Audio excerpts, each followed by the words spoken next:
The seventh pick in the NBA draft in 2017 belongs to the Minnesota Timberwolves.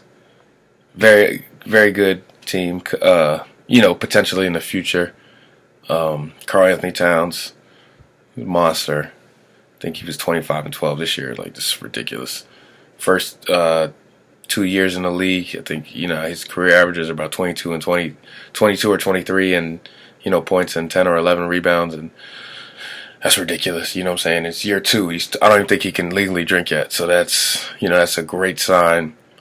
And going forward, you got him, you got Wiggins, and you got Zach LaVine. But he tore his ACL. Hopefully, he comes back and is an explosive player like he was. But all three of them, Wiggins and Towns both averaged 20 plus this year. But also LaVine was averaging about 19 when he got hurt. So that'll, I think that's forgotten just because he missed a decent amount of the season. But that's your trio going forward, and it's going to be interesting to see what they do.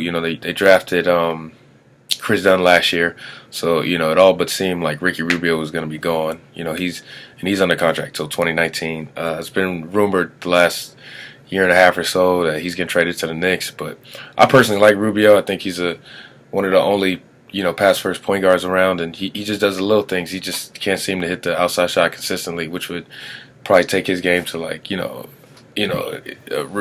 very high level. But he's constantly around 10 or 11 points, always around 9 assists, always top 4 or 5 in the league in assists, always top 4 or 5 in steals. So he gets those guys the ball in the positions they need to get it. So I always like him. But like I said, they got Chris Dunn, drafted him last year. But I think they need to decide what they want to do. Do they want to slide LaVine to the point? Are they done with Rubio and they now it's Dunn's team to run? But I think at this pick at 7, you just take the best talent available. And 7th pick, it seems like Malik Monk is going to be that pick. Shooting guard out of Kentucky, averaged 20 this year. Put about 47, I think, on North Carolina, 48 maybe. Explosive score. Didn't handle the ball much at Kentucky. Just really ran off screens and pin downs and slices and shot the ball well, but didn't really have the ball in his hand much as far as pick and roll. Minnesota does a lot of pick and roll with Wiggins and LaVine and of course Rubio. So I think he could add to their team, and their team is super athletic already with Wiggins, LaVine.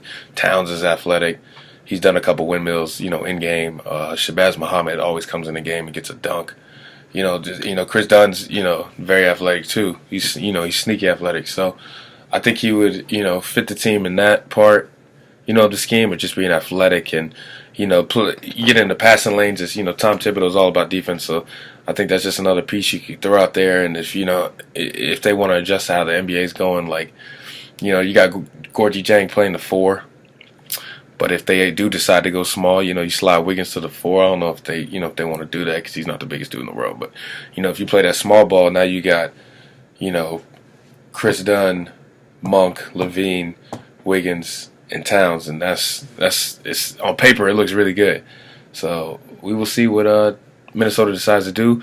They might trade the pick because Tom Thibodeau he's the coach and he's in charge of like basketball operations or basketball decisions. I'm not sure what his exact title is, but he has those. He's got the Doc Rivers type of deal, Stan Van Gundy.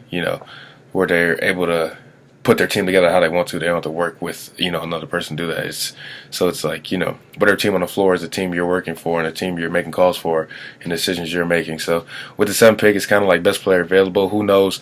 Somebody might slip.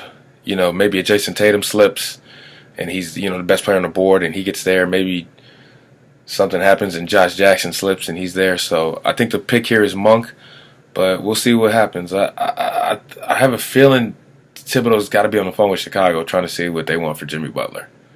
Just because, somebody's familiar with him. I think he would complement Wiggins, brings that defensive mentality, all-star player, proven all-NBA talent. So I think the pick here is Monk, but don't sleep on Tom Thibodeau. I think he's got some up his sleeve. He's very quiet, never in the media, never does many interviews, but I think he obviously, has earned the right to have this position of power to be the coach and the GM.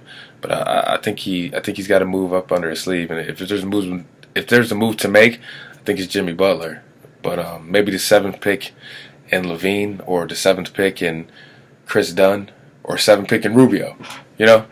But I think there's a move here to be made, and we'll see what the organization decides to do on Thursday. So if you're a Minnesota fan, good luck to you. And if you're not and you just like some exciting basketball, I think this is a team to look out for in the next 2 to 3 years. So we'll see what they do on Thursday.